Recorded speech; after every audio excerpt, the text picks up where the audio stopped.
Stanley Kubrick was a master of visual storytelling. He created complex, multi-layered narratives that would leave audiences trying to decode his work for decades to come. I think this was because he was a photographer first. I think that gave him an incredible perception for visually encoding symbols and symbolism in his films. As in photography, that's all you have, the visual. No dialogue. One image, then a series of images. Other directors who came from the silent film era had this skill as well. Directors like Alfred Hitchcock. In today's video I get into the stills photography of The Shining, and in my research stumble into a new theory which is both incredibly clever and sinister. That The Shining is a cursed film that holds within it a demonic entity trapped within its maze-like structures. I love The Shining, and apart from The Exorcist, it's probably my favourite horror film, and I must have seen The Shining at least 50 times. Heck, when I had it on VHS video as a kid, I probably watched it back to back. Because, like, you know, you didn't have Netflix, guys. That was it. Whatever you owned, again and again. And now, as a father of twin girls, it has a special place in my heart too. The stills photography on The Shining was done by Murray Close, and I think, from what I found, it was his first job. Can you imagine? The photos I found online were interesting, but there weren't many. Unaccredited, and some were just screen grabs, and I have to say, the stills photography didn't really impress me. And that's no fault of Murray, as I think they are dwarfed by the power and presence of The Shining, the film itself. Kubrick's eye is just too good. It sounds easy, but with Kubrick you could have just copied whatever the cinematographer had in shot and gone shot for shot and got something incredible. But another reason why I think the stills photography of The Shining falls flat for me is because there's so much behind the scenes video documentation as well. Loads of it. Another thing that Kubrick was very keen on. There's an amazing amount of conspiracy theories about The Shining, okay? It's his apology for faking the moon landing. It's representing kind of the massacre of the Native Americans in America. It's about the Holocaust. It's about the gold standard in America and your money's not good here, all that stuff. But anyway, that's all been covered. But while researching the stills photography, I found out something that's come kind of recently that I had an idea about. I found a new video essay by Filippo Oliveri. And quite simply, Jack Nicholson is breaking the fourth wall as he's looking at us throughout the film the entire time. And I mean all the time, again and again and again and again.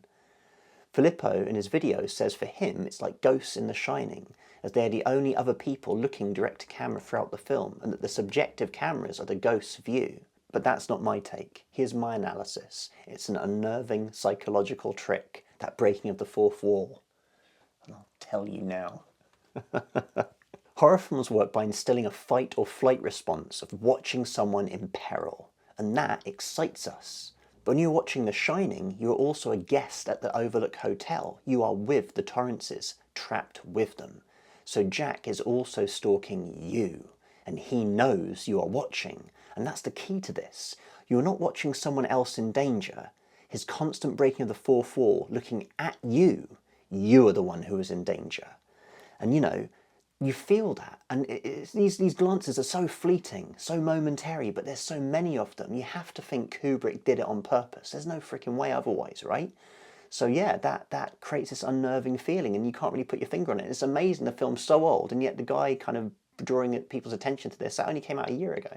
Now, we get a bit woo on this one, okay guys? Somehow, in this film, Jack Nicholson channeled that evil, and now it's viewed into the film itself. Seeing us. It's seeing us, and it knows it's in a film, and it knows you are watching. Jack has become an entity trapped within the film, aware that it's being watched, and sometimes even angry with us. That self-awareness lends another tragedy to the Sisyphean fate of the looped narrative of Jack Torrance. After all, you've always been the caretaker here, sir. Are we seeing some dark entity trapped in the maze of the film forever, acting out the role of the caretaker? Mazes are throughout The Shining. The impossible architecture, the maze model, and the maze itself. Hell, even Jack's tie looks like a maze. If you were going to summon an evil entity, then a maze is a pretty cool place to trap it. What toll does it take on an actor to inhabit chaos and evil for an extended period of time? Kubrick was renowned for pushing his actors to the brink. Go and Google what he did to Tom Cruise and Nicole Kidman on Eyes Wide Shut. So what made Jack Nicholson immune? Maybe because he gave himself over utterly to Jack.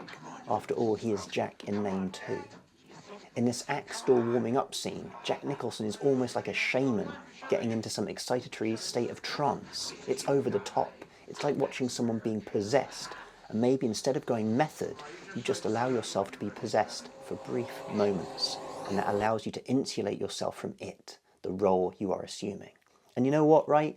I know a lot of you might think this is BS, right? But I love analysing photographs, okay? And the cool thing is that Kubrick had this incredibly over-the-top, controlling research methodology in making his films, and at the same time, never said anything about it.